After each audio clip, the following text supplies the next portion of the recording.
It's time once again to slip into your camo, grab your bow, and join us out in the field for another episode of the Up North Journal, presented by PSE Archery. The Up North Journal crew is knocked and ready to rock for another exciting adventure. So let's step outside and hit the trail. Welcome back to another episode of the Up North Journal, everybody. I'm host Mike Adams, sitting in the cabin tonight with Dan DeFaw. Before we get started, we want to help you save some money. That's right, folks. Don't forget to use our promo codes to save that money. And let's start off with buckbaits.com. That's right, the brick and mortar store of Buck Baits down at Sterling Heights, Michigan at 15 and Dodge Park. Go over there. If you're on the website, buckbaits.com, use the promo code UNJ20. That will get you 20% off your order. For those of you who are looking for Easy Cut products, make sure you go to easycutproducts.com. And when you're there, use the UNJ promo code UNJ15 off to save 15% off your order. And let's not forget Lincoln Roan over at packermax.com. It's never too early, never too late to think about the Packer Max. Go on over to packermax.com, use the promo code UNJ25. That'll get you $25 off your order over at Packer Max Outdoor. For those of you looking for some new firearms and firearm products, make sure you go over to the islandarmory.com. While you're there shopping, use the promo code UNJ10 to save 10% off your order there. If you shot that bird of a lifetime and you want it mounted, don't forget Troublesome Creek Taxidermy. We've had them live on the show. We've talked to them. You want to get 10% off your order, go to Facebook, go to troublesome.creek.7, find their website. If you go to our website, UNJ, make sure to click on the button to download the form. You get 10% off over there using the code UNJ10. Looking for that game call, whether it be a squirrel, whether it be goose, duck, deer, make sure you go to JPO Game Calls. Look for them at jpogamecalls.com, and while you're there shopping, use the UNJ10 promo code to save 10% off your order. And Miller Deer Tracking, the man that seems to never sleep during deer season. Get 20% off your next deer tracking using the promo code UNJ20. Look for Miller Deer Tracking on Facebook or give him a call over at 810-240-4891. Looking for the hottest new plastics to take on the water, whether it be hard water or soft water? Make sure you go over to southernindianabaitco.com. While there, use the UNJ promo code UNJ10 to save 10% off your order. Deer Camp Coffee, folks. We drink it every night on the show. You want to try it? You can go to the brick and mortar store at 15 and Dodge Park at Deer Camp itself, or go to deercampcoffee.com. Also use our promo code UNJ10. You get 10% off your order. And don't forget, get a bag of the UNJ medium roast blend there as well. All right, Danny, where's our live view camera look from tonight? That's right, folks. We are going live this week to Mackinac City. Why would you want to go there? We're looking north. Okay. We're looking north where it's 48 degrees. I am leaving tomorrow morning. I'm going to be going over that thing about 9:30 a.m. tomorrow morning. Oh, so it won't be dark like it is right there right now? No. Okay. It's a little dark. Well, it's our wonderful goodbye to the daylight savings time, right? Do you like daylight savings time or no? No. This time of year you don't? For hunting wise, you don't? It doesn't matter one way or the other? Yeah, why can't we just do it one way and be done with it? Huh? I just wonder. Right? It's like, really? So, but, that's right. Tomorrow, I'm heading for the UP for a week, and see ya! All right. Yeah, I'm heading up Friday after work. So, big deer season's coming up here in the state of Michigan. The opener is next Tuesday, so a little bow hunting and a little bit of rifle hunting. That's what we plan on doing ourselves. It sounds like we're going to have, pack your shorts to extreme cold weather gear. Okay. So, typical Michigan. I week here in Michigan, right? I got you. So, but I tell you, I think it's pretty warm today. It was warm today. And it's like... It's going to be warmer tomorrow, too. Right, and then all of a sudden, we're supposed to have the bottom fall out for next week, and we're dealing with, it's October, November here in Michigan, so get ready. You know what? We got something coming up Friday, and this is what we want to talk about tonight. This Friday is Veterans Day, and we'll give a shout out to all of our vets out there who have served, and a shout out to those who've given the ultimate sacrifice, but also we'll give a shout out to people who are currently serving as well. Absolutely, so it's kind of a theme that, tonight. we weren't able to do what we did yesterday. Absolutely. So, big shout out, Troublesome Creek Taxidermy, former veteran himself, is right? a veteran himself, so make sure if you're doing waterfowl hunting, this will tie into tonight's show, actually. We're going to be talking about waterfowling with some veterans. But if you get our discount paperwork off of our website that Danny has put up on our page. You can save some money on your waterfowl taxidermy, and we've had him on the show, so make sure go back, find that episode, find out all about it. But you can ship your bird down there, save some money, get the taxidermy. Save some money and time. And he'll ship it back to you, and he guarantees turnaround in less than a year. You know, compared to almost like 2 years for other companies. Yeah. So give him a shout, find out what's going on. But, you know, in honor of Veterans Day, like we said, shout out to all the veterans out there currently serving. But we're going to talk a little bit of waterfowl hunting with some veterans. Easy for you to say. I know, right? All right, well, let's get into it tonight. We want to welcome Carrie Z from Hunt Fish Travel. We want to welcome Joe. Joe, pronounce your last name for us so we don't butcher it. Wesner. Wesner. Okay, Joe Wesner from Ultimate Veterans Adventures. Is that correct? Ultimate Veteran Adventures, correct. All right, so we want to talk about some waterfowl. You guys, both of you are coming to our playground. Right, they're coming to Michigan. You guys are going to come up and play in Saginaw Bay. Not this weekend, but next weekend. That's awesome. So, Yeah. So let's start off by talking about Ultimate Veterans Adventures.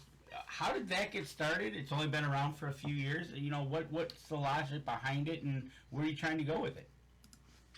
So we started 6 years ago, and I was medically retired from the military, and when I got kicked out, if you will, medically retired, I was forced out. So it took a toll. I was always a hunter, always an outdoorsman, fisherman. Loved to hunt and fish, and when I got hurt, I was told I'd be lucky if I walked again, and I kind of used the outdoors as my motivation and my therapy to just continue on and drive on, and that was my motivation to keep going, and I've been fortunate to go on a lot of events with other veteran organizations. Some were phenomenal, some were horrible.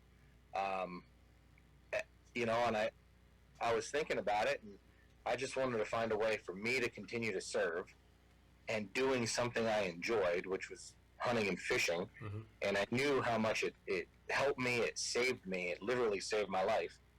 And I just, I was like, well, and I was actually on a bad hunt. It was a bad organization, bad hunt, just everything it wasn't a good thing.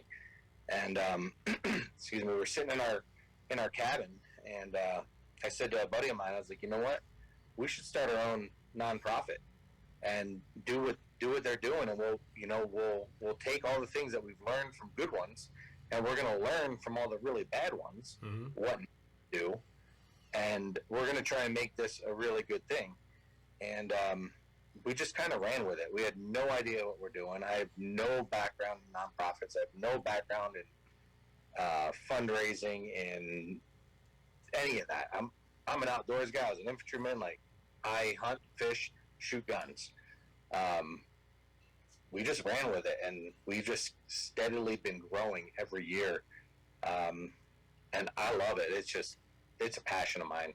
You know, that's awesome to hear that you took something that meant a lot to you, and you're turning around and giving that same gift to other men and women who need that. And we hear that so much. I mean, Danny and I, we've been around the fringes of some groups like this before, but we hear it so often that's like, they want to get to the outdoors. The outdoors help them, in whatever way. And it's different for each person, depending on what they're dealing with.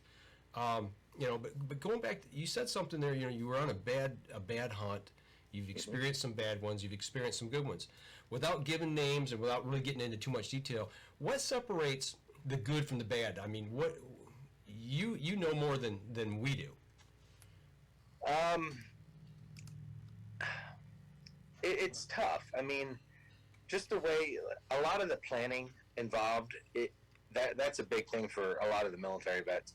A lot of us, like me personally, I like to have a plan. I like to know when I'm going to be there, what time I have to be there, where I'm going to go, what I need, like what's going to happen. I need to know that kind of stuff.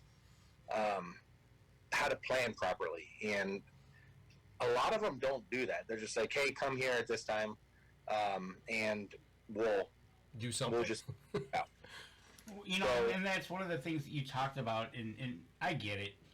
You're going somewhere for possibly the first time, and you want to kind of know what to expect, when to expect it, and kind of get that warm feeling about where you're going, right? And when you run into a group or an outfitter, they call themselves, that you kind of get that instant feeling when you're either getting off the plane or whatever you're doing, getting out of the car, and you get that uh-oh in the back of your mind. It's usually a good gut feeling.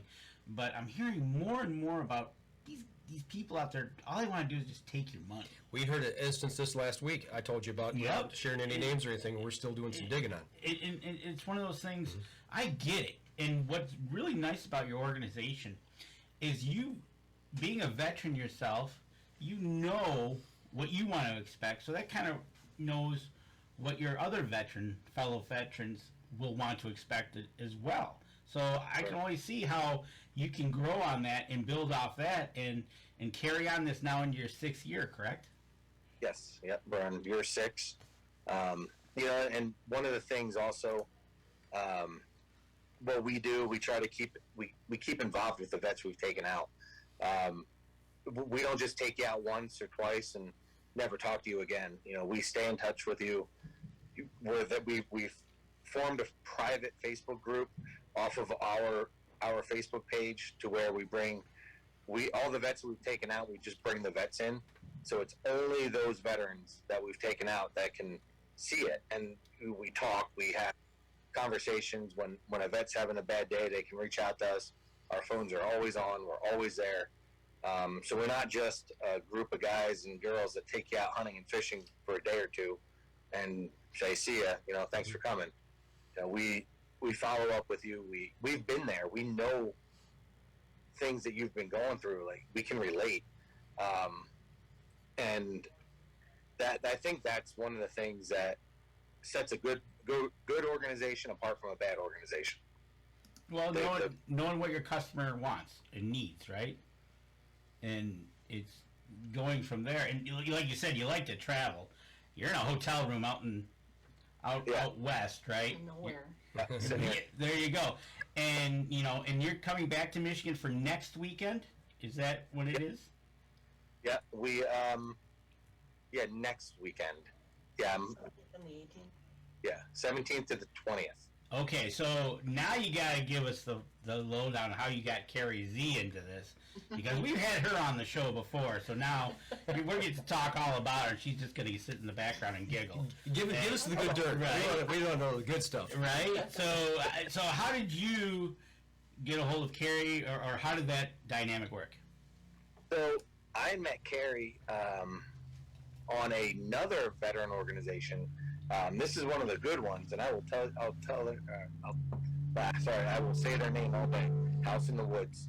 They're up in Lee, Maine. They're one of the best organizations I've ever ran across, I've ever encountered. I strive to make UVA like them. They are just amazing. I absolutely love them, and I will put them out there all day long. But they did it was a fishing trip up in Oswego, New York. Yep. 2 years ago.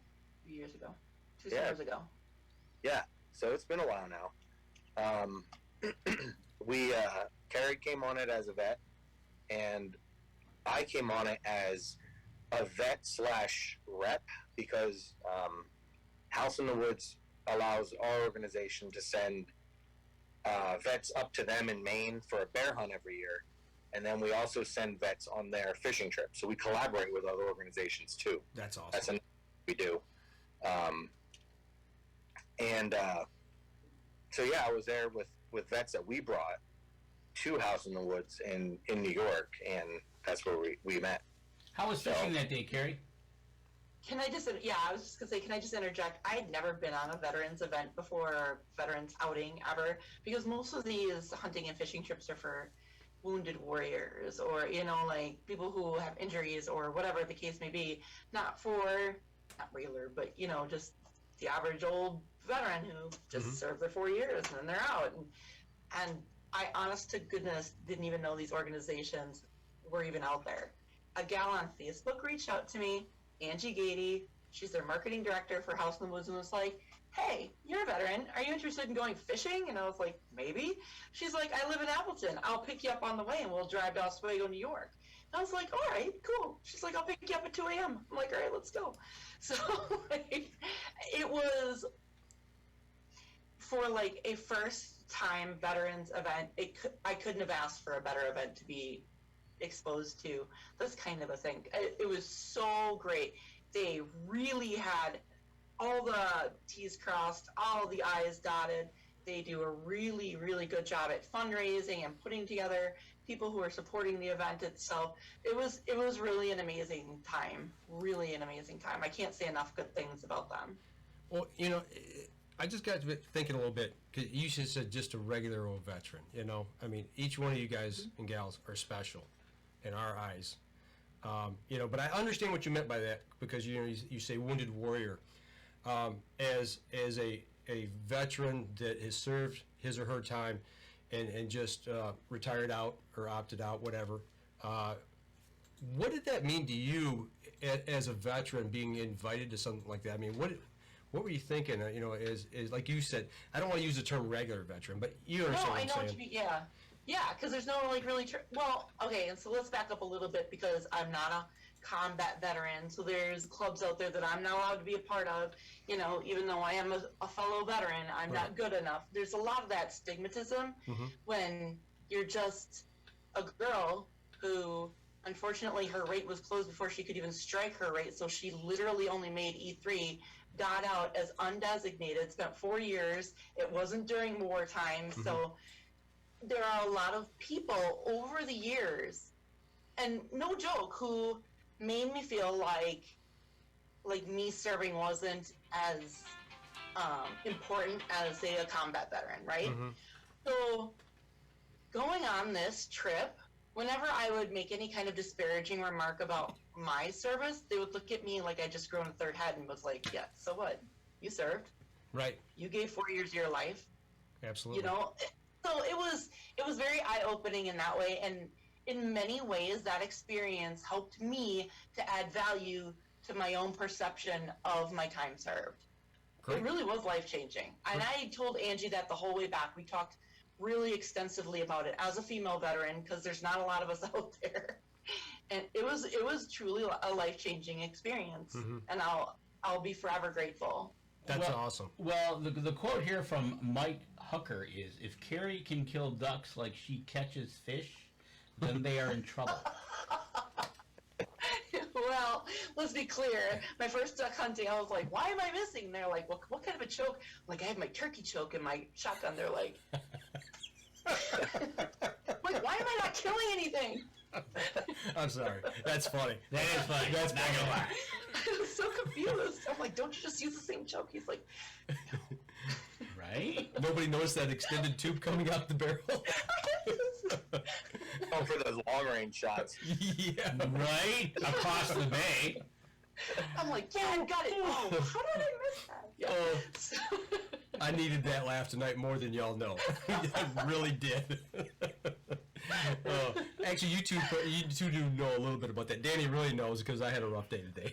So, right? really Exactly. So, but you know, it's that, you know, it's reaching out to you, driving from 2 a.m. to get over there to meet two summers ago, and now next weekend you're coming together back in Saginaw Bay. You need a break? Yeah. It's amazing. I know, right? So when we come back from our break, we're going to talk about that adventure coming up next week. All right, we're going to take a quick break. We're going to step outside, and we'll be right back after this. Oh, I needed that laugh. Thank you, Carrie. That was so funny. I'm like, I've gone through a whole box of shells and I ain't hit shit. And they're like, what are you using? Like, oh, well, it's got to be because you're using a 20 gauge. And I'm like, people shoot ducks with 20 gauges all the time. And they're like, what kind of a choke? And I'm like, my turkey choke.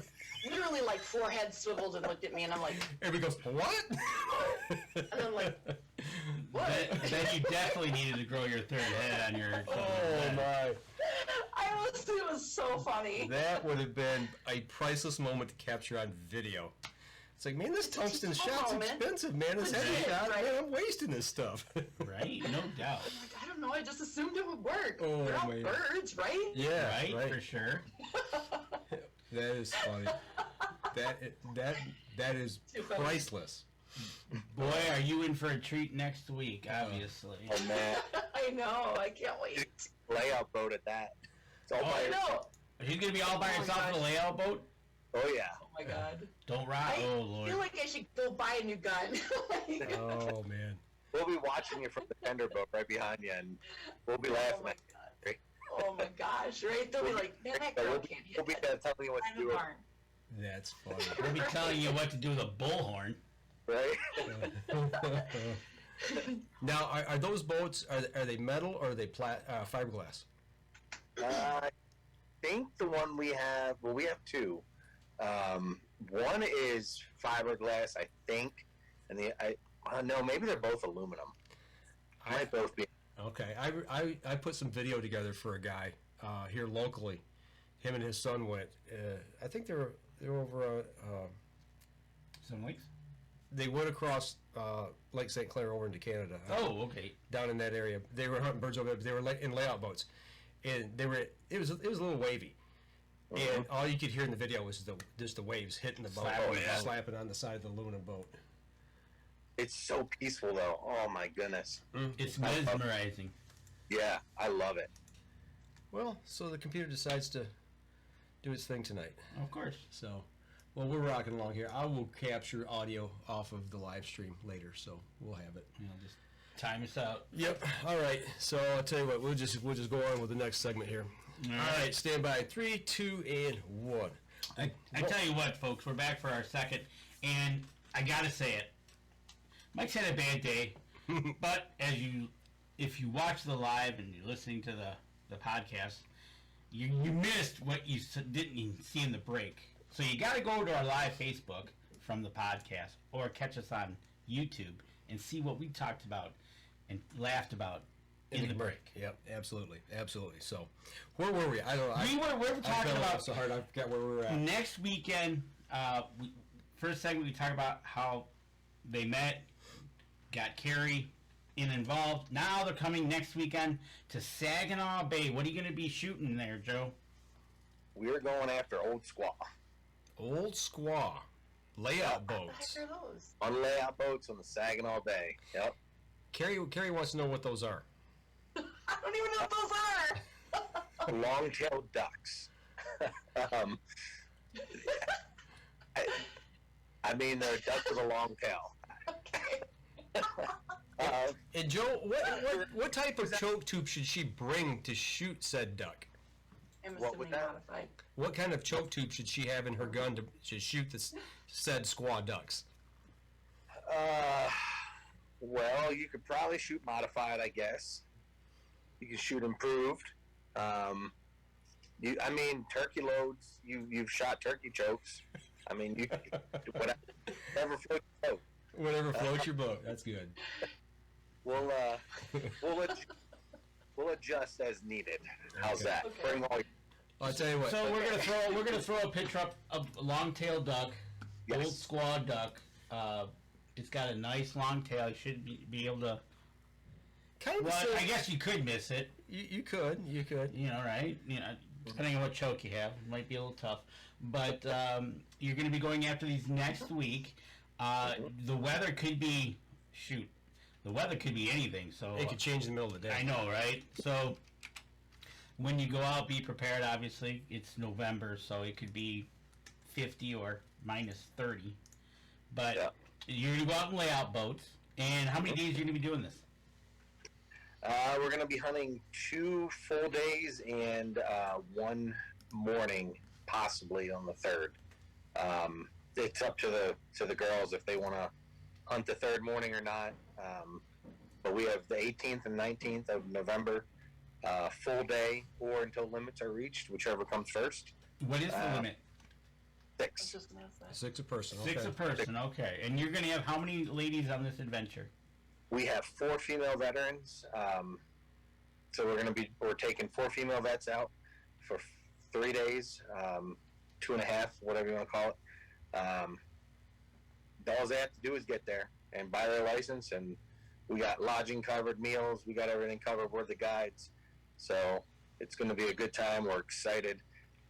This is our 2nd annual female only waterfowl hunt on the Saginaw Bay. So really excited for that. How did it go the first time out? Amazing.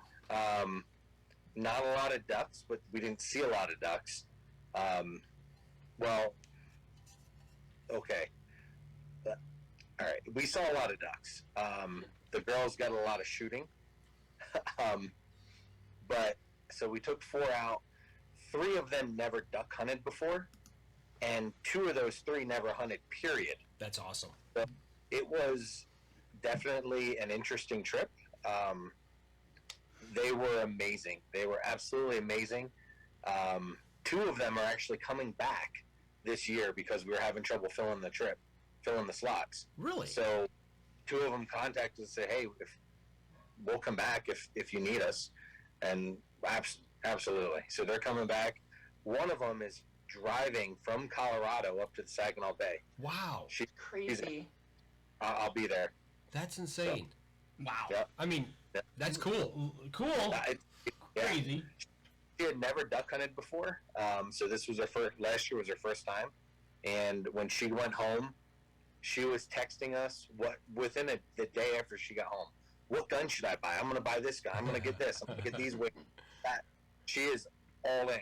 She's sending us pictures of all these ducks she's been killing, and just, it's amazing. I love it. I absolutely love it. So that would be, what flyway would that be? Over in Colorado? In Colorado. Oh. I mean, it's not part of the Great Lakes. They're too far west, I think. But Yeah. That'd be the plains. I don't know. I'm trying to picture it. But I mean, they've got ducks down that way. But I gotta imagine somebody that's never hunted before and came from Colorado, even being a veteran, they've probably world traveled. You would assume, or been, they've seen the oceans or whatever. But but there's just something about when you go to like another state, and basically our Great Lakes are inland seas. I mean, it's like looks like an ocean. Yep. So, and you put them out there in a layout boat, and you're just in this little thing just bobbing around. Right. I gotta imagine it just blows their mind. Yeah. That But is she cool. was in Navy then also, so actually you guys will have something in common there, Carrie. But no, she was loving it. I mean, she didn't even own a gun, so I gave her my gun to use, and she was in heaven. She loved it. So, with that being said, this year's crew, the four vets that you're having this year, have all now hunted. Do you have any newbies this year? No. So they've all duck hunted before. One of them actually, one of them that's coming back. I just saw her 2 weeks ago. We were up in Wisconsin at the Horicon Marsh Hunt. They do a big veteran hunt up there that I got involved in, and I kind of just go to help now. And we were out doing some scouting stuff the day the vets arrived, and I get this message from the girl. I'm like, she's like, "Where are you?" I'm like, "I'm at Horicon. What's going on? Something you need?" She's like, "Oh, well, I'm sitting here. I just met somebody that knows you." I'm like, "Well, pretty much everyone knows me at Horicon," and yeah, turns out she applied, she came, and she was hunting there. She's hooked on it too. That was her first duck hunt last year. She's done a couple since, and now she's coming back for another one. So it's exciting. How fun is that? So, Carrie, are you ready for this? It sounds like there's going to be some stiff competing going on out there of shooting these ducks. That's fine. Yeah. They can have them all. I'll just be happy if I shoot one. Okay, so you've been duck hunting before. We heard about a little bit of the mishap. Have you killed birds before? Ducks before? I have not. I have never. So this would be killed one. the first for you. Yeah, Okay. Well, we expect to see a limit every day. Now, we'll see. We'll do it. now, No pressure. No pressure. Is there other species you expect to encounter out there? I mean, are you going to see some divers, some buffies, or anything like that? Oh yeah. So there's going to be another for opportunity besides just And we'll also go out in the marsh, depending on the water level. Mm-hmm. We'll hunt the marsh part of it, because my one buddy that lives up there has a boat with a blind on it that we get in the marsh. So what we might do is take what we did last year. We took 2 girls in that boat, and we took 2 in the layouts. and we split up, and then we swapped them Okay. like halfway through. Gotcha. So they got both experiences. Depending on water levels and what we can do, how the birds are flying, we're going to do something like that again this year. Okay. Exciting. I haven't been out to the bay in quite a while. I was on the Colin, which actually empties into the bay, but the wind was blowing out that day pretty strong, and the water was down. But you turn around, you get a northeast blow, and the bay is going to actually be just full of water. So it really just depends on wind direction. What marsh you guys hunt? Is it Tobacco Marsh? Or I'm not positive, to be honest with you. I just come up and I go where my buddy tells me. There you go. That's awesome. Yeah, he knows the area. I don't. I just do what he asks. So Gotcha. That's cool. Yeah. So you're allowed on the old squaw. You said you're allowed five birds, 6 birds, It's 6 birds each. 6 total. 6 I total, gotta look- depending on the species. Yeah. Okay. Yes. I look at the regs on which species. I don't know them off the top of my head. All right. Next time when we get there, we look at it and we let them know what we can, and we keep track of it. We tag them and as you shoot them. Okay. So. All right. Well, you know what, Carrie? Hopefully you get something that's got a band on it. It may. I was just gonna ask if you got any bands last year. No. They're rare. I've only ever shot one banded bird, and that was actually last year in Arkansas. That was my first and only banded duck, and it was a mallard. So I've been out twice where banded birds were shot. My oldest boy actually, his second or third goose hunt, he shot a banded goose, and then another friend was out and shot a mallard that was banded. Wow. But hopefully, if you get one that's got some jewelry on his leg, that maybe they even have a reward with it. So that'd be nice. Get paid to go hunting. Yeah. In the chat, Troublesome Creek is saying Colorado is mostly the central flyway, with the western part being the Pacific. Central Flyway. That's what I was trying to think Okay. of. I used to know them. I'm not a duck hunter, I've been duck hunting, but I never got into it because I'm into bow hunting. And Oh, that's it, right? If you were into it, you'd probably know every flyway across the United States. Yeah, and I can actually identify birds. Well, look at, you're out in what state right now? Joe. me? Oh, I'm in Utah. Yeah, he's out in Utah. It might say Mansfield, Ohio, but Right. he slipped out of town on us tonight. He did. He got that urge and headed out west, and he's out there, and and next week he's coming all the way back to Michigan.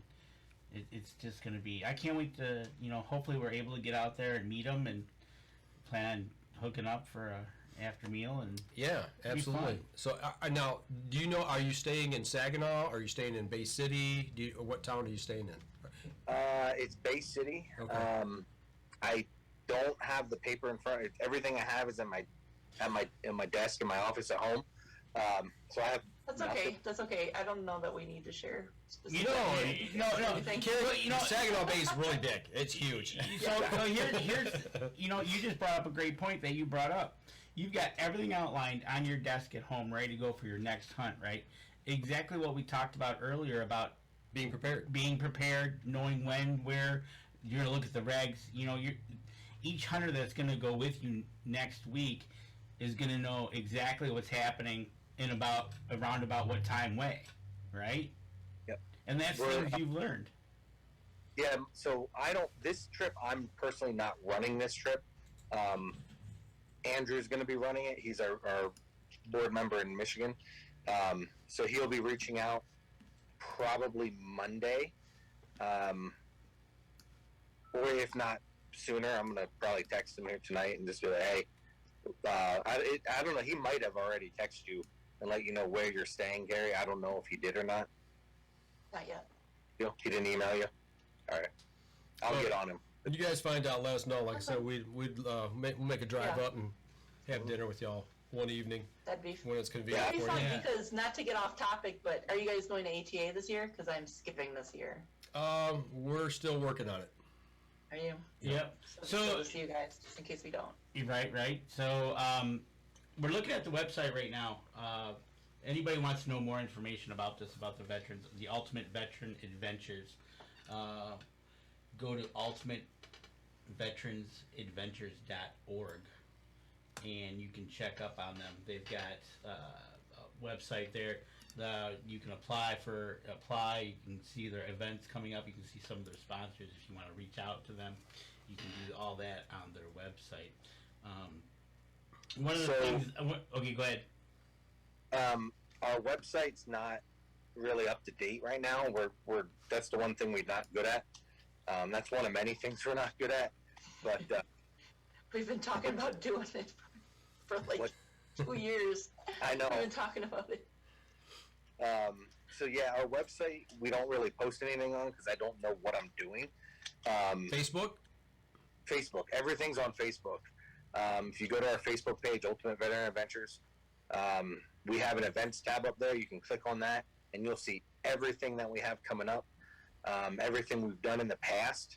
We have a bunch that I have not posted yet for January that we have January, February, and March. Stuff that we have planned that's not even posted yet. Okay. So, I mean, we're constantly going, and like I said, we've grown every year. Just it's getting to the point where it's almost a full-time job, and I love it. But we are 100% volunteer, and we don't get a penny. And our one thing I'm very proud of, and this is a little off topic, but I like to say it because I'm so proud of this. We are 100% volunteer.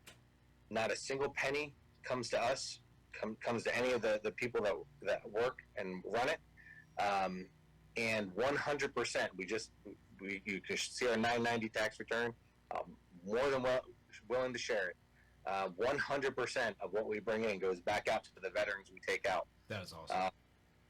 And what really sets us apart, that I think sets us apart, and what I'm proud of, is not only that we're 100% goes back out, is in 2019, when that was our biggest year up until this year, we did over 120 or 150 veterans and family members on a $7,500 budget. That was all we had. Again? It was over 120 veterans and family members that we took out on trips all over the country on a $7,500 budget. Wow. That's crazy. Yeah. That's insane. Yeah. That tells me so that you're putting a lot into this of your own accord.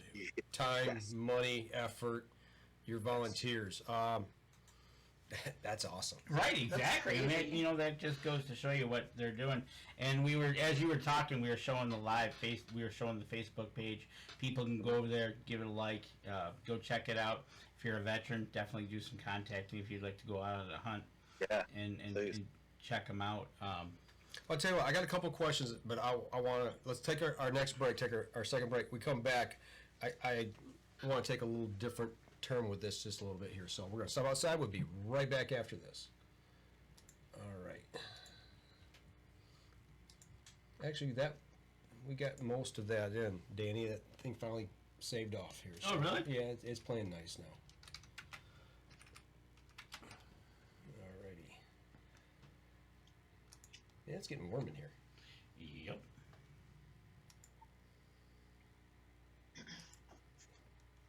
Wait a minute, I thought I saved that off. Joe, we should talk about your website next weekend. We Yeah. should revisit that. You know, honestly, that's the biggest thing. I think everybody, no matter what you do, what business, websites, you either know how to build them or you don't. And if you don't, they're troublesome. Right, and I think That's why I I would use hate. Right, I know everybody puts but I hate seeing everybody put their eggs into Facebook because if ever Yeah. Facebook goes south, Yeah, you're kind of like, oh. yeah, that's true. You And have, I get. and you don't have complete control over that domain. Oh, that's true too. Right. Right. So I would definitely check it out. Take Carrie's advice. Yeah. Well, we had kind of started working towards it, and he's got a web developer that I don't know if you ever did. I forget what it was. Like we couldn't get passwords or something like that. And I can never get a hold. I don't know. I want to end it and we're start just new. gonna start over. Sometimes Yes, that's I the mean- best thing to do. Yep. I'm good with that. Anybody out there that wants to volunteer some time and efforts towards a web page, get a hold of them. I mean, honestly, that might. We definitely, I mean, we run on volunteers, and what we lack is we're not good at fundraising. We're not good at the web stuff and the technical stuff on it. We're not good at that. I can barely do Facebook. Well, if you would do a fundraiser and you have Carrie Z as your featured guest, I'm sure that'd take you over the top. You know what? Have Carrie Z. She can come over. She'll all-range duck hunting. Exactly, and then Danny can come along and I'll MC it. So, you don't want this guy, I tell you. I'm just telling you, watch out. Just show blooper reels the whole time. There's Carrie missing again, and there she goes. Where did her gun go? In the water? Oh my gosh. Don't say that. All right. We're going to tie the gun to you. All right, here we go. Stand by. 3, 2, and 1. All right, we're back. Third segment of the show. Before we went to break, you were talking a little bit about, the fundraising aspect of it. If somebody wanted to offer, whether it be money, gear, volunteer, time, whatever, maybe they could drive somebody, maybe they don't know a lot about hunting, but they're a veteran and they want to contribute in some way. Say, well, you know what, I can provide some car service and help get people where they need to go. How would somebody get in touch with you, and what kind of things are you looking for? So first, to get in touch with me, you can email me. It's just joe@ultimateveteranadventures.org. You could message our Facebook page, message our Instagram page. Just send a message and it'll come to me eventually. Whether our Facebook has a bunch of admins, but we all see it, so it'll come to me.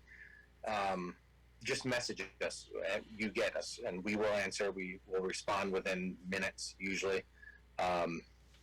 But we're always looking for either landowners that say, hey, you want to bring some vets out here and hunt? Absolutely, landowners, obviously money to do these trips. If you're a guide or an outfitter and you just want to donate a trip, or even, I hate asking for donated trip, because this is how you make your money. Mm-hmm. And I get that. I'm also a charter captain. Okay. So I donate my own trips, walleye trips, to UVA, Mm-hmm. but it's how you make your money, and I don't want to do that. So if they want to give it at half price or at a discounted rate, if you want to donate, even better. But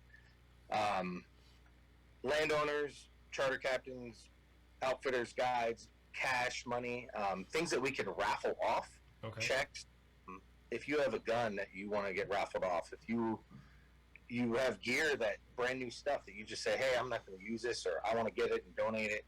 Mm-hmm. We do raffles on Facebook all the time, and that's a big way we do our fundraising as well. You mentioned something that really kind of struck home with me there. You talking about you don't like to ask like a charter captain to give away a trip. One thing most people don't understand, number one, those boats don't go by themselves. They don't run on thank you. They run on They fuel, don't. and fuel is expensive. And I know Danny and I, we took a charter trip this year, and I thought it was a bargain for what we paid for it. And I was like, you can actually fill this boat up and run it for a day and make money doing this at that price. So for a charter captain to turn around and say, okay, we're going to take you out to Saginaw Bay, and I got a 22 foot, and we're going to run 6 lines or 12 lines out, all the gear, the lures, Yep. cleaning the boat, cutting the fish up, preparing them, Yep. giving them to you to take back home, washing the boat down after the fact. I mean, there's so much that is involved in that a lot of people just go, okay, I'm here, I got my hat on, and I got my camera, and I'm ready to go. Let's go fishing. And that's all they really think about. Here's my money. All the work that goes into it, people just don't realize. And the money that goes, the insurance for the boats. No. I mean, it's just, it's nonstop. So Yeah. I know you understand that. Oh yeah. So yeah. that means a lot. Coming from you, I understand what you're saying. That's pretty cool. Yeah, we don't like asking. That I'm not good at asking for stuff, So I mean, we just kind of we let our actions speak for themselves. There you go. You know, when people see what we're doing, they're like, "Hey, I want to get involved." And most everybody that we have volunteers for the organization are veterans that we've taken out that want to they love what we're doing and they want to continue and just help, and they just continue on with us. So actually, out of the 5 board members, well, yeah, now all 4 of the 5 of us are veterans that I've taken out over the years that are now came on and as reps. They started as a representative for us, and they've worked their way up. Now they're a board member. They're a voting board member. So that's just the way we like to keep it. And you know, our vets understand what it takes to run this organization because they've been a part of it now. Like they've seen it from as a veteran, now as a rep, now as a board member. They get it. They can. Yeah, I love it. Well, you know, we talked a little bit about the money, you know, and the trips, you know, and getting the veterans to you and all that. And do you just put a trip up there and say, okay, you know, the veterans, they come to you and ask to go on these trips, or do you have people that say, I know somebody that could really use something like this, and do they put you in contact with? How does that work of you getting the people to take on, whether it be a bear hunt, a waterfowl hunt, fishing trip, or a deer hunt? And how does that all work for you guys? So everything we put up, we post it to our Facebook page and Instagram. Everything is up there. And every trip has its own qualification. It depends on the outfitter, depends on the guide. If they want a Purple Heart recipient only, they want a female only, they want whatever, that's on them. But the way we run the organization, and this goes back to what Carrie said in the beginning about being just a vet. And in my book, you're not just a vet. Like I've been there. I'm a combat vet. I've Purple Hearts. I've been there, done that, and I get it. Like, and I've been offered so many different things because of what I've done, and I don't think it's right. Like I personally don't feel it's right. So when we started UVA, it was for all veterans, no matter when you served, no matter where you served, no matter what you did. We don't care as long as you served honorably. So the only thing we ask for is a DD 214 showing honorable service. That's it. But now, with that said, different outfitters will require different things, and we're not going to turn down a free trip because they Purple Heart recipient or a female or what. So those trips we put out for certain things, but normally it's open. If you want to apply. We take all your names and we just randomly draw, and that's how we do it. Unless we do have people, like you had said, they nominate somebody, a husband or a brother or whatever, saying, hey, they're going through a rough time. Here's a little bit about what's going on. We, as a board, we come together, we kind of talk about it, and we're like, all right, this person is going to go. Like, we feel like this person could really use this event. And we've actually had one or two veterans in the past where they came to us and not on a trip, and they needed something. And I actually took them out on my charter boat. I was like, hey, you know what? Tomorrow, meet me at the dock. We're going fishing for the day. And it's going to be a quick UVA trip. We ran it as a UVA trip, but we didn't post it. We didn't do anything about it because I knew these guys needed some help. And I was like, you know what? Let's just go. Like, tomorrow, meet me here. This time, we're going to go fishing for the day. And that, we've done stuff like that in the past. That's awesome. That's quite extraordinary of you to do that and meeting an immediate need. Right, exactly. It's therapy on the water for that day, and it's like he knew it. And, well, it's just, I mean, when we go, my girlfriend and I go out, we go out kayaking. I get on the water and it's a bright sunny day. The first thing I'm like, I look up and I go, "Do you hear that?" And she's like, "Nothing." I go, "Exactly." Yeah. And then I'm like, "This is time to recharge my solar panels." And that's just for people like us. I can't imagine people, who have served and the things that y'all have gone through. from one extreme to the other. It doesn't matter if you saw combat or not. I mean, there's things that happen, and hats off to you guys. That's awesome. You can actually meet a need that quickly at times. That's really something. So we try. We've done not just hunting and fishing either. We've done pen making classes. We take a block of wood and we go to a lathe and sit there and make a pen. We get a pen kit and a couple of veterans make pens. We've done knife making classes at a forge. We've done ski trips. We've done banquets. Like bring your family. Whitewater rafting we do every year. We take like 15 to 20 vets and their family members and go a day of I can't say it. Whitewater rafting. And I haven't even been drinking yet. My goodness.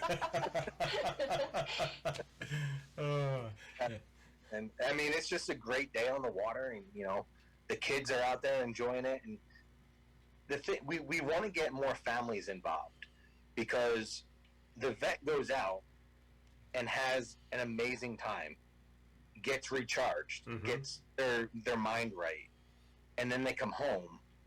And the wife or their spouse or their kids are still dealing with things. They deal with stuff too because of me. Like my wife deals with stuff because of my stuff. Like she I don't think she does, but I know she does. You know what I mean? If that makes sense. Yeah, absolutely. So we want to we want to do stuff for the families too, because it's not fair that the husband or the brother or the wife, whatever it is, gets to go out. The veteran gets to go out and do these things while the family sit at home and take care of everything. There's so many times we hear, somebody serves. Well, the family serves with the person. They make the So sacrifice. we're working on that in the future. Whitewater rafting is a big one we do for the families, which is it's just an amazing time. And that's actually donated every year. The guy up in the Poconos, Steven, he's a former he's a veteran as well. So he knows what's going on. He was actually one of the vets we took out on a trip one time. And turns out he owns a whitewater rafting adventures up in the Poconos in Pennsylvania. Oh, that's cool. And we didn't know that. We just took him out as a vet. And this is his way of giving back to us every year. So we do trips every year with him. So sometimes your clients become a resource. Absolutely. That's cool. That is awesome. That is really cool. Joe, I gotta say, that is really, really, really cool. I don't know when you got out. I got out in the mid-90s, late 90s, and many moons ago. And something like this would have been so helpful in that transition period where you go from being surrounded by people constantly to nobody. Yes. I was single, to nothing, and it was so hard. It took me several years to make that transition. I can't even imagine if, say, I had a husband who was non-military and some kids or something. People don't think about, it's not just the soldier who is away. They're taking time away. They're thousands of miles away from their parents. They're, especially, like, say you're in the Navy and your significant other goes on a 6-month med cruise and you're by yourself and you have zero support. Something like that. That's really cool that you do involve the families too. That's really, really cool. It's just something we're trying to do, and I want to do some actually with House in the Woods. We've been talking about, and we talked about it since 2020, and then everything kind of shut down. And trying to do a camping trip up there with some families and use the lodge. Cool. So that's neat. Yeah. Yeah. Well, interesting. Yeah, like you both said, the whole family needs that support and help as well. It's so many times we think about the veterans as we should, but the people behind them supporting them, they take it just as much as the people that are serving as well. So that's great. I mean, I've heard of a couple other organizations that do special trips. One of them that we've worked with in the past was Benefit for Kids. And it's for people who have life-altering either disease or injuries, and they take the whole family on these excursions, these outdoor hunting or fishing trips, or adventures. And that's something that really didn't dawn on me until you started talking about the whitewater rafting and the camping and stuff like that. Is that it's an outdoor adventure. It's not. It's not just hunting and fishing. There's other outdoor adventures that we can partake in and share with other people. Yep. We actually just did a Gold Star hunt for a couple kids that you know what a Gold Star family is. Mm-hmm. The families that lost their dads or their moms or whatever they were, husbands, wives. Right. So we're open to Gold Star families as well, but they don't apply very often. Like, it's just something they're not really trying to get out. We took 2 dads out in the past, but in beginning of October, the first weekend of October, we took 4 Gold Star kids, 2 moms, and another. It was a chaperone, but it was the kid's dad's best friend who served with the dad.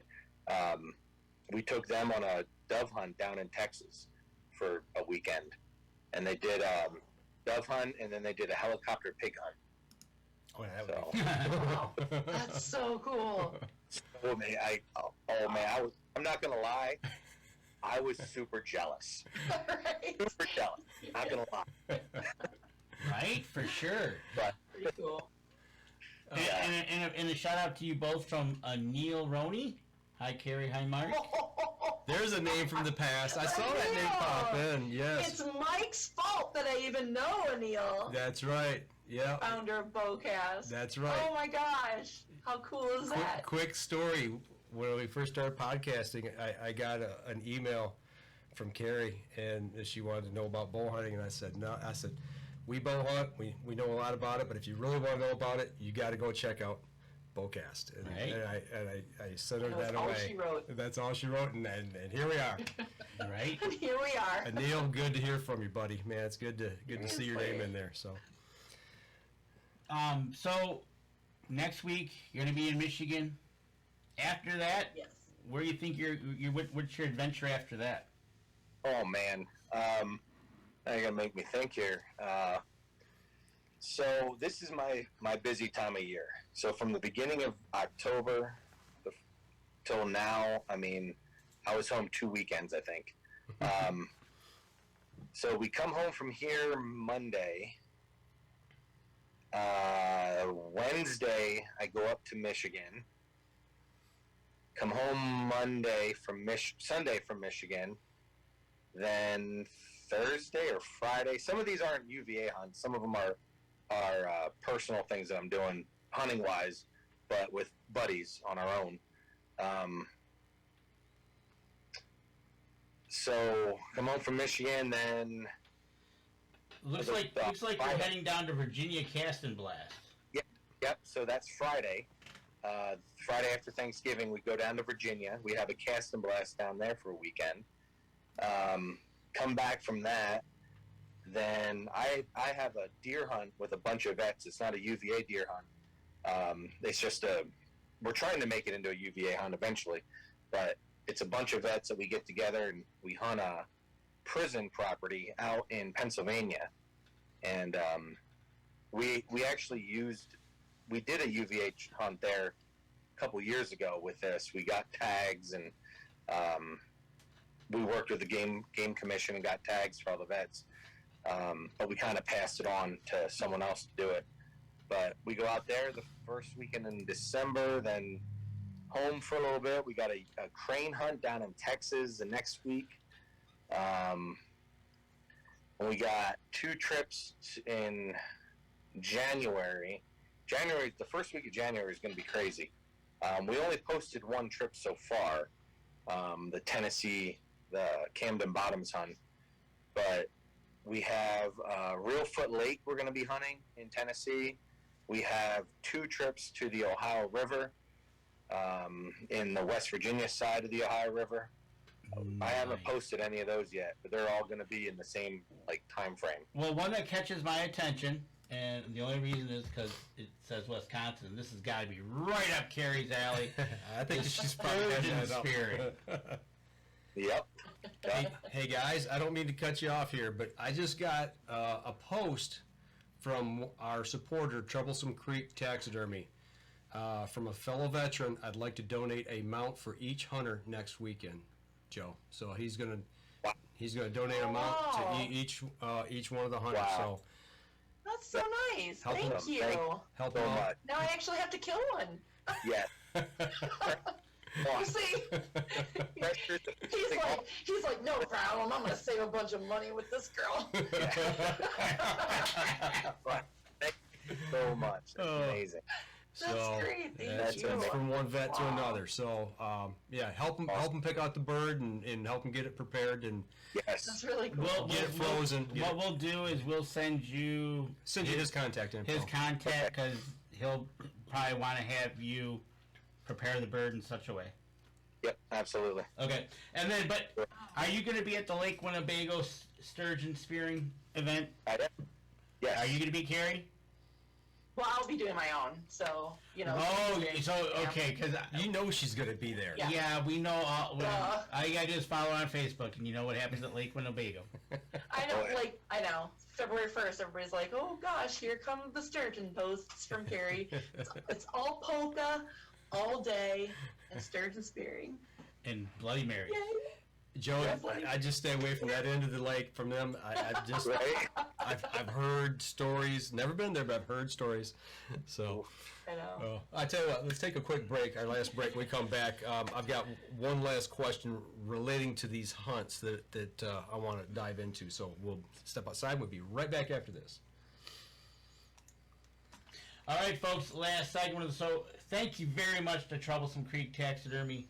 Absolutely, that is awesome. You know, we will definitely stay in contact with this story. We'll see what birds, including Carrie, will get shot. I know. I'm like, Don't miss. oh my god. No water swatting. You got to hit it on the fly now. Okay. Oh, don't tell anybody, Carrie. Keep doing You kill it. See, I know enough about waterfowl to know that. We'll get the highlight reel, and there'll be only 3 videos. All bloopers. I'll get in the kayak and paddle out there with my video camera set off in the weeds somewhere, and Oh god. they won't even know I'm there.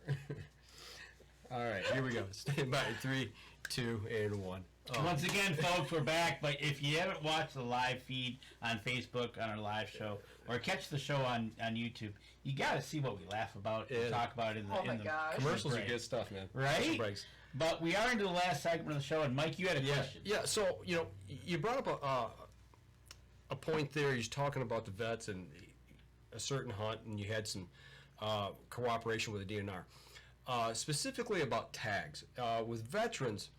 Do most states work with you on helping with that, a special license or something? Do states offer that? They offer it, but not many work with us. Okay. Their money. They don't care. They do not care if it's a veteran. They don't care. There's some states, depending on if other states reciprocate, what they would do. So like Maine, they reciprocate to the states that help Maine veterans as well. Okay. So Texas is the best state there is. I mean, as far as license goes, I think it's 50% service related or more. You get a free license. You get the whole thing. Like every time I go, every year, I just hand them my VA paperwork, and they print out the whole 1.5 foot, 2 foot long license. And they're like, here you go, you got everything there is. Like, you're kidding, for free. I mean, That's awesome. there's not many states like that. Idaho is amazing. I think it's 30 or 40% service related. You get resident rates. Okay. But like, I worked with the Pennsylvania so we started in Pennsylvania. I used to live in Pennsylvania. We moved to Ohio for almost 4 years ago now. So when we started out in Pennsylvania, I had a contact at the Game Commission, and they would give me free licenses to all the vets that we brought in. They no questions asked. I would just have them fill out paperwork, and they were amazing. I've heard they stopped that Okay. recently. We haven't tried for anything because we don't do a whole lot of non-resident hunts in Pennsylvania anymore. But there's certain states that will reciprocate if you help them. But if you don't, if you're not part of that state, like I know, so like Maine, they reciprocate, but Ohio doesn't do anything. So when I go to Maine, they're like, nope, we're not going to help you because your state doesn't help us. Right, I gotcha. And it looks like here in Michigan, you have to be 100% disabled or a full-time active, and then they will waive the fees. They're only for a resident. Only for resident, okay. Only for resident. not a stater. Non-resident. They don't care. Now, a lot of states, I think almost every state will do, not every state, but a lot of states will do something for you if you're a certain percentage or a Purple Heart or whatever, and you're a resident of that state. Like Ohio, I get free license for life in Ohio. I had a free license for life in Pennsylvania when I lived there. But it's for non-residents. They don't really help out a lot. Yeah, it's like you said, out-of-state residents, it's a moneymaker for them. You know, that's what it boils down to. Yep. So, I mean, I kind of understand that, but then in another instance, I don't. It's like, you know, the veterans, they deserve some special recognition. Right. So here in Michigan, like you said, for residents, they get it waived. And if you're a non-resident who are federal active duty, currently stationed in Michigan, they're able to receive the resident pricing. Okay. So that does help a little bit. Right. Yeah. I started working in Ohio just to get a form. Like, hey, we're bringing 2 veterans in to hunt these 3 days. Can you give us a letter that says this veteran is good to hunt these 3 days only in Ohio for free? Now, if you want to come back on your own, I get that. Right. Like, I get they don't want to give them a full license. But just write a letter saying, these girls can hunt for free for this day. Right. Only this. Yeah. And when they want to come back, they got to buy a license. That's on them. But it didn't go anywhere with the Game Commission in Ohio. They didn't even respond to my emails. I have a buddy of mine in Ohio that a little connected politically, and he's like, well, let's bring it up on one of the votes at this Ohio House or whatever. I don't even know how they do it, but I'm all for it. I'll go talk all day. I don't care. Well, that's what I was just getting ready to say. I mean, 'tis the season right now. We just voted yesterday, you know, across the nation. It's a political season. Maybe get connected politically with one of your state rep on a state level, a state house or state senator. And, you know, I know here in Michigan we've got, it's not the Game Commission, the NRC? No. The Sportsman's Caucus. Oh, yeah. You know, I don't know if they have that like in Ohio or not, but here in Michigan we've got an actual caucus that's, you know, sportsmen that are involved in politics that help to further our causes as well. Maybe that's something that could maybe boost your idea. Carrie, is there anything out in Wisconsin that they do something for the veterans like that? You know, not even that I know of. And which is weird because you think of Michigan and Wisconsin, and I mean, we have the largest, you know, Orange Army there is. Right? But Wisconsin especially, I know that the amount of dollars that we bring in, even during the 9-day gun season, we have people who purchase licenses from every single state and generally more than 30 countries. So talk about a PR campaign. Oh my God. Like, why does nobody, even if it's just a discounted rate or something like that, or, you know, I mean, because I didn't have to go through hunter safety. I put DD214 for my certificate number, you know, so it's not like they don't know. Right. So, yeah, I don't know. I feel like kind of a missed opportunity there. So it seems like there's some things that they do in Wisconsin. If they have a website by the DNR, it basically says whether there's some different, whether you're a Purple Heart, returning vet, and stuff like that. Reduced That's license. all for residents, though. I'm looking to see exactly. Yeah. Well, even still, so I don't qualify for any of those, so I'm just a regular old vet. I guess. Stop. Stop. No, seriously though. Like I joke, but I mean, but seriously, like I just pay the regular price, whatever. Not that it's that much. You're a basic vet. I know, yeah. Well, you know, there ought to be something, you know, for all of our veterans. You know, I mean, let anybody else give up 4 years of their life to serve doing whatever, you know, and it's just, I don't know, it blows my mind. As of 2013, Wisconsin Act 20 authorizes recently returning Wisconsin resident veterans, again, residents, to receive a one-time free small game archery gun, deer, or annual fishing license. One time. Well, no, it's kind of interesting that you know, like he was saying about Maine recognizing we'll help you guys. yeah. Depending on what state you come from. Well, I think that kind of, you know, Joe, that sets the tone. It's like, hey, we're going to do this, but we want you guys to work with us on this. I mean, Sure. I understand them not wanting to do it with other states that don't reciprocate it back, because if a Maine person, resident veteran is in that state, they don't receive the same benefit as they do at home.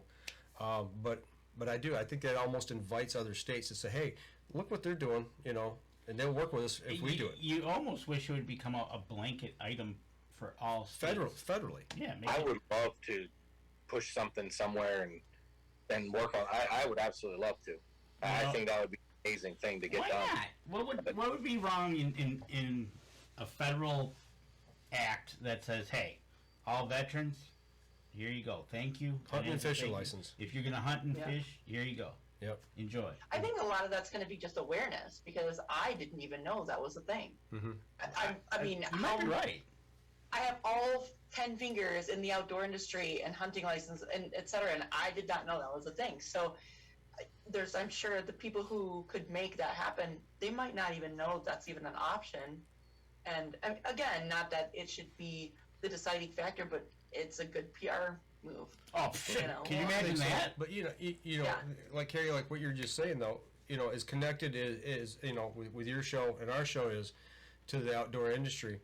The people we know, you would think, like, you know, the NRA, ATA, Yeah. the NDA would start getting behind some of these political movements for veterans, you know, and helping to get them connected into the outdoors, you know, just for the sheer enjoyment of it and you know, recreation, but also for the healing process, like Joe, like you were saying earlier, of what it did for you.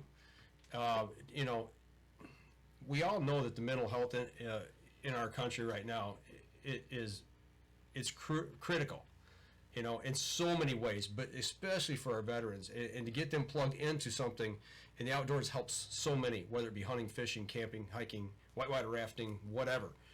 You know, there ought to be a way to get them plugged in on a federal level, past something that says, hey, let's give them a break. You know, let's get them plugged in, get them, Seriously. you know, and help them out. So, Right? Think about those veterans who just spent 8 years with their brothers and sisters, and then they come home, and for whatever reason they're sitting in an apartment by themselves, drinking themselves to death. Mhm. Instead, they could be participating in an outdoor activity, fresh air, getting them out in the sunshine, and just around other people. And like you said, Carrie, when you first came back, that alone time, right? Then you would, that person could then start to see, well, they're a veteran too, and I like to do that, and they're doing it, and I'm going to do it with them, and then Yeah. you start up a friendship, kind of like what you two did For over, you know, up in New York when you met for the first time, and you've carried that on for 2 years now. It's just one of those things. I think, I don't know. I think if you got in front of the right people, I think it'd be a heck of a PR move. yeah, absolutely. You know, and it almost makes me, I know a couple people to reach out to here at the state level that Danny and I know. You know, you start one state and you start in another state, and pretty soon, you know, hopefully it catches and it takes off. So, Right? So, So, you got all your questions? Yes. Okay. Oh wait, no. You got. I got a question. This is one of your type of questions. All right, go ahead. So, all right, we're gonna have a little fun now, just for a second here before we wrap up the show. Joe, so Yeah. you taking out some veterans. Let's say we're gonna go out, like with Carrie, you're gonna go out on a duck hunt, what have you. If you're gonna do that, what is your breakfast of choice that you would fix for someone in the duck blind? Omelets in a bag. Explain. Bagged omelets. So we prep them the night before. We did these last year, actually, for the girls. They were like, I don't know. But they all said they liked them. So you crack 1 or 2 eggs, whatever you want, in a Ziploc bag, and you put your cut up bacon, cheese, whatever you want in it as an omelet. Whatever you want. Okay. Throw it in the bag, Ziploc the bag, put it in your little cooler. Take it out on the boat with you. Take your little jet boil or whatever you got, stove in the boat. Boil water. Drop that bag out. That whole bag, just drop it in the water when it's boiling. Let it go for 5, 6, 7 minutes. Pull it out. You got an omelet in a bag. Then you just open it and eat with a fork. What's that? You just after 7 minutes, you just open the bag and then eat it with a fork. Yep. I like that idea. It's so good. That's so much easier than what we did. Well, I'm telling right? Yes. Yep. Okay, so well, you're probably gonna try it next weekend, Carrie. I hope so. I'm looking forward to it. Breakfast with Carrie on Saginaw Bay. I like that. Right? So, okay, Joe. You're out on the boat. You have these great omelets in a bag. What would be your go-to snack while you're out there? Oh man, I'm a fat guy, so there's a lot. I like Twizzlers. Yes. I eat Twizzlers when I'm out hunting. That's a big thing. I like jelly beans when I'm out hunting. They're easy, just grab them and go. Okay. They're not messy. That's mainly what I have. Sometimes Twinkies. Deep fried? No. Okay. No. People say it's a thing. I've never had one, so I don't know. Carrie, they're wonderful. what are you going to take out on the boat with you as your favorite snack? I don't know. I'm always dieting, so I'm always like, oh, I'm going to bring granola bars or something like, yeah, no, I bring the fun size Snickers. Totally. Right? Be real. Let's be real. Right, for sure. The fun size Twixes, yeah. Okay. All right. So now, both of you are heading to Michigan. You're driving over here. You're driving up here, Joe, Carrie, whichever direction you guys are coming from. Yeah. While you're on the road, Carrie, I think I already know the answer to this, but I'm going to let Joe go first. What's on your car radio? What are you listening to on the way? Getting ready for the trip. I vary. I listen to a couple different podcasts Okay. and whatever's on the radio at the time. XM radio I listen to. What type of music? I like country. Okay. So I'll listen to country, or I'll listen to like the 90s rock. Okay. Fair enough. Okay, Carrie. I think I already know. Let's see if you know. Spill it. I'm gonna say it's got to be something to do with heavy metal because you got the heavy Of metal course. podcast. That's true. Well, Would it I'm be probably going to be catching up on the Up North Journal archives here, let's be clear. Yeah, Well, right. Then, yeah, totally jamming Machine Head, of course. Or, you know, a little, I don't know. a little of the Iron Maiden Zombie or tribute something. band. Yeah. Well, or Iron Maiden, of course. But I mean, I hear that a lot in my life these days. So, I mean, constantly. So, but yes, of course, if the Trooper comes on, I'm singing away. Okay. Yeah, Okay. totally jamming out the whole way there. All right. Well, Carrie, we've already asked you this last question, but I'm gonna leave this last question for Joe. So, Danny and I, we met you up there. We went on a duck hunt. We've had our omelet in the bag. We've had our snacks. Listen to a little music on the way with you if we're riding with you. But when at the end of the day, the hunt's all done. We're all sitting around the campfire, drinking a few barley pops or what have you, and we're swapping stories. And you say, Mike, Danny, you're not going to believe this. I got a story of this outdoor adventure, hunt, whatever, fishing trip. I got to tell you, what's that story that's touched your heart or that sticks in your memory that you want to tell us? Oh, there's a lot. I think the funniest story, it's a buddy of mine. We served together. He lost his leg. He's an amputee. We drive down to, where were we? Maryland, Chincoteague, Maryland, on the island there, and we're doing a Sika deer hunt. Okay. We drive from Pennsylvania. He was living in New York at the time. Drove down to Pennsylvania, picked me up. We drove down there together, and we're rooming together in a hotel. It's a veteran hunt, and now when you meet him, if you ever meet this guy, Lonnie is his name. You ever meet Lonnie, you would never know he was an amputee if you see him walking around with pants on. So this story has two parts. So the first part, we stop at Cabela's, and we're driving down, and we stop there.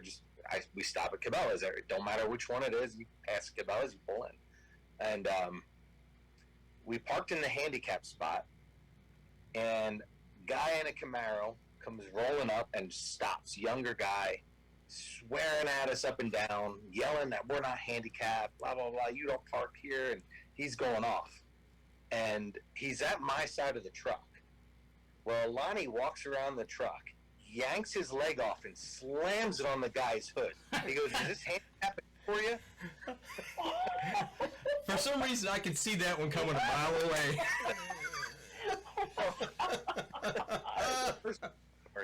Oh, my God. This is the way to the hunt, right? I mean, this guy turned white as a ghost, and he's just like, oh, my gosh. That's a scam. What gets it even better is, better part of the story, I should say, is we get to the hunt, and we're walking in the woods in the first morning, and it's pitch dark. It's like 4:30 in the morning or something like that.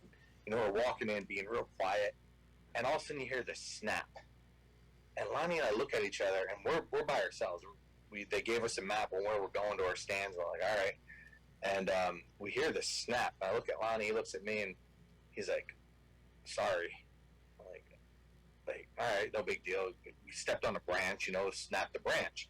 Well, we go to our stands, and I'm in one side, he's on the other. Well, the guide comes to pick us up in the morning, or in the afternoon for lunch. And he went and got Lonnie first. And then they walked over to my stand, and I come down, and Lonnie, we're standing at the base of my stand. Lonnie's like, oh, by the way, that snap that we heard walking in, he goes, it was my foot. I broke it. Well, the guide looks over at Lonnie. He didn't know Lonnie was an amputee. Oh, my. He didn't know he had a pathetic leg. So he looks at Lonnie, and he's like, oh, my God, we got to go to the hospital. We got to go get this looked at. Oh, man, don't worry about it. I'll be fine. And he's just walking. Don't worry about it. We're good. And he just starts walking away.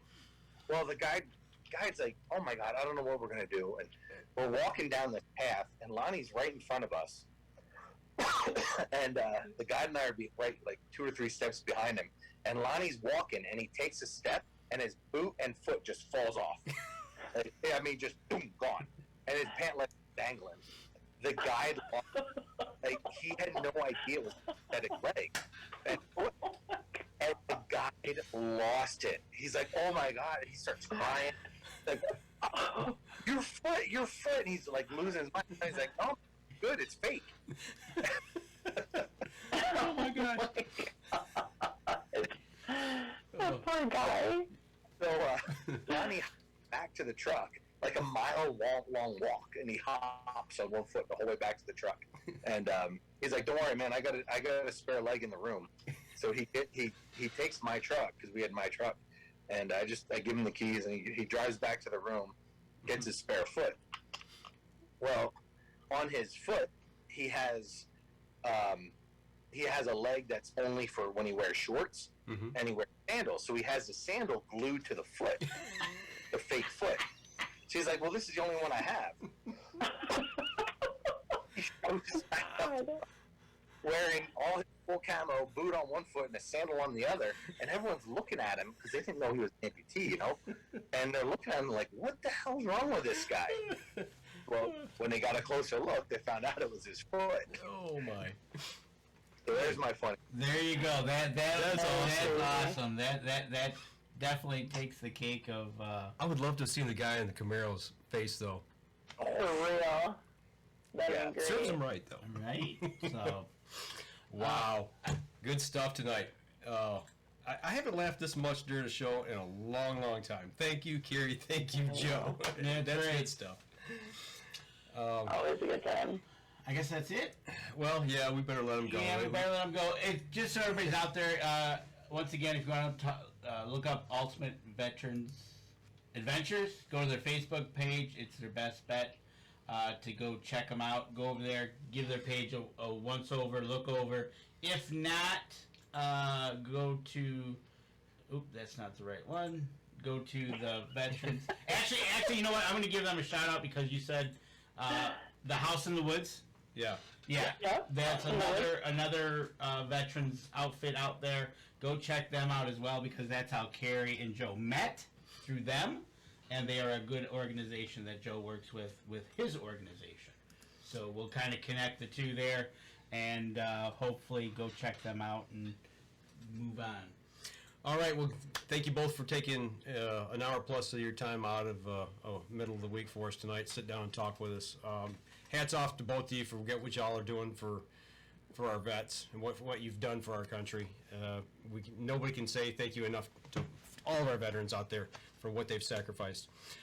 So make sure you go over to their Facebook page, give them a like, follow, share, and if you could, share the show for us or the podcast if you're listening on the podcast. If you're listening off of iTunes, make sure you go over and give us a review over there. That helps us and helps the people who support us, like Troublesome Creek Taxidermy, who has generously offered the mounts for the ladies this weekend or next weekend for their hunt. So we always like to give our supporters our utmost and help them out.